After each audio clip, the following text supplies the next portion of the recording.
Helen Keller, A Light for the Blind by Kathleen V. Kudlinski. Chapter 1. Anger in the Dark. Helen, Mrs. Keller called gently. Little Helen Keller went on playing in her crib. Helen, Mrs. Keller called again, louder.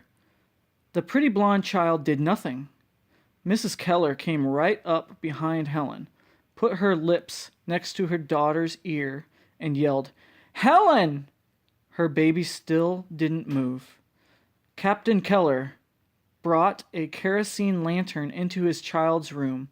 He waved it about in front of her. Helen's bright blue eyes did not move. He held it right in front of her face and turned the flame up as bright as it could go. Though both he and his wife were squinting with the light, Helen stared right at it without blinking. If they had called to her a few weeks earlier, Helen would have climbed out of bed and run, laughing, into their arms. But Helen had been very sick, for days. The doctor had thought she might die.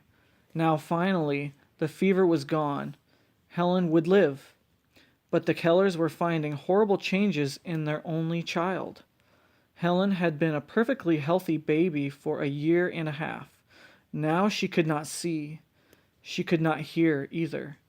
Captain and Mrs. Keller cried for their poor daughter. They told themselves that Helen might get over her blindness and deafness. Her eyes and ears might slowly heal, but Helen never did get better. That fever began what Helen later called my long night. She lived the rest of her life in darkness and silence. At first, Helen just lay crying unless her mother was holding her. Soon she was following her mother around by holding onto her long skirts. Then she began to feel her way about their home in Tuscumbia, Alabama. It was hard to get lost in the tiny house. Captain Keller had built it almost as a playhouse after he came back from fighting in the Civil War.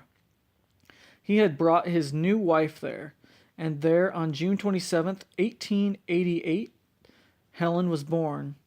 It had only 2 rooms. The Kellers lived in one. The other was for a servant who kept the fires lit that chilly winter of 1881. The rest of the servants and the captain's 2 teenage boys lived in the big main house a few steps away. The boys' mother had died years earlier. Kate, the captain's new wife, was young and pretty. Helen went everywhere with her. Her busy hands kept feeling everything her mother did. Sometimes Helen's quick mind caught the meaning of what she could feel. Mrs. Keller wore fancy dresses only to go out, so Helen learned that when she felt lace and ruffles, her mother was about to leave. If somebody handed her a nightgown, Helen knew it was time for bed, though day and night looked the same to her. When she felt the floorboards bounce a little, she knew someone was walking nearby.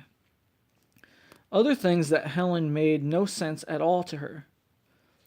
She often felt piles of paper around her father. Sometimes Captain Keller would hold these papers in front of his face. Helen couldn't guess what he was reading, or that he owned the newspaper company that printed those papers. When her mother's mouth moved, Helen had no idea she was talking. There was no way Helen could learn to speak. She couldn't hear herself or anyone else talk. She soon forgot the few words she had learned as a baby. Without words, she couldn't ask when Mommy would come home. She couldn't say that her tummy hurt. She couldn't say she was sorry. She couldn't ask questions. She made up other ways to get things that she wanted. To ask for bread, she moved her hands as if she were cutting a slice of bread into butter. She nodded her head to say yes, pulled with her hands to mean come, and pushed for go. When she moved her mouth to make the sound wah wah, people gave her a drink of water. But the sign she came to use most was a shake of the head for no. She wouldn't let anyone comb her curly blonde hair, so it was often hung in tangles. She wouldn't wash her face. She wouldn't sit in her chair at dinner and wait to be given food. Instead, she went from person to person, asking for food by moving her hands to her mouth and pretending to swallow. While she was 2 and 3 years old, Helen was so cute that it didn't matter how she behaved. Everyone felt so sorry for her that she was never scolded. When her big blue eyes filled with tears, Captain Keller would let her have anything she wanted. Helen was becoming spoiled. There were other reasons she was starting to act so badly. In the earlier years, all of Helen's time was spent learning how to move safely, how to eat, how to keep from being hurt, and how to stay near her mother and father. Like any other child, Helen wanted to do more things as she got older. But unlike other children, she had no way to talk about her new thoughts and needs. She didn't know the words for them. She didn't even know what words were. Having needs that weren't filled and problems that she couldn't solve made Helen cranky. Now, instead of feeling her way carefully around the house, she just stamped about. She pushed things out of her way, even things like glass lamps and vases of flowers. Now she went from place to place at the dinner table, grabbing handfuls of food from anyone's plate. She pinched people she didn't like and kicked and screamed when she didn't get her way. She remembered later that she would run outdoors to find comfort and to hide my hot face in cool leaves and grass after each tantrum.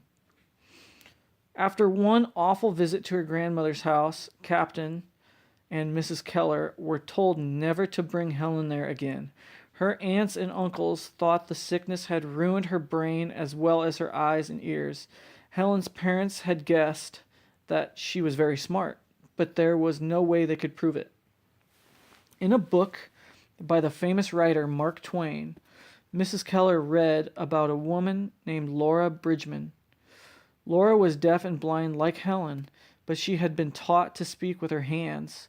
Every letter of the alphabet had a finger sign, and Laura used this manual alphabet to spell out her wishes. She could hear by feeling other people's hands while they spelled with fingers. Was 4-year-old Helen smart enough to learn like Laura? The Kellers took Helen to see Alexander Graham Bell in Philadelphia. Mr. Bell was famous for making the first telephone, but he spent most of his time trying to help the deaf. Helen sat on his lap while the grown-ups talked. She quickly learned finger games he showed her. Mr. Bell told the Kellers that Helen would do fine at Perkins School for the Blind in Boston. Laura Bridgman had studied there. The Kellers went home to think about it. They didn't want Helen living so far from Alabama. They wrote to Boston to ask if a teacher could come to work with Helen in her own home. There was plenty of room, for they had moved back into the big main house. They had to, for now 6-year-old Helen had a baby sister, Mildred. Mrs. Keller was busy with the new baby. She didn't have time to figure out what Helen wanted or to hug her whenever she was frightened or angry. To make her feel better, she gave Helen a new baby doll to hold while she rocked Mildred. One day when Helen went to pull her doll into the cradle, she found Mildred lying there. In a temper, Helen knocked over the cradle, throwing her baby sister to the floor. Mrs. Keller saved Mildred from being hurt, but now they all knew something had to be done about Helen. On March 3rd, 1887, the teacher from Perkins, Annie Sullivan, walked up the steps of the Kellers' front porch. She was young and pretty. She did not look strong, and she could not see well. The Kellers wondered how she could ever handle wild little Helen. She had to. Annie was their only hope to give Helen happiness. She did. But first, she made Helen's life and everyone else's miserable.